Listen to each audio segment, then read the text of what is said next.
عشبة تعتبر الأفضل لعلاج تكيسات المبايض، بس نركز حبتين. من أكتر الشغلات اللي كتير منيحة للحمل، فهي تنشط هرمون الحمل، ممتازة جدا للناس اللي عندها مشاكل بالانسدادات الرحمية، فهي تعمل على تنظيفها وتطهيرها حتى بعد عملية الإجهاض، فهي أكيد إحنا بحاجة إنه نشربها.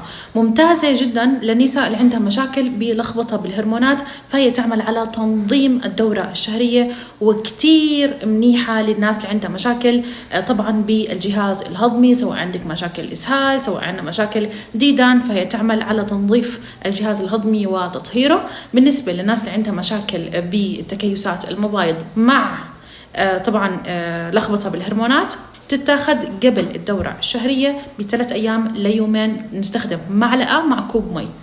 إذا عندك منتظمة بس بدنا حمل، طبعا نستخدم بأول أيام الدورة الشهرية لمدة 5 أيام، وكتير ممتازة، وطبعا مفعولها جدا قوي. أكيد عشبة المدينة. عليكم بعشبة المدينة، ويومك سعيد.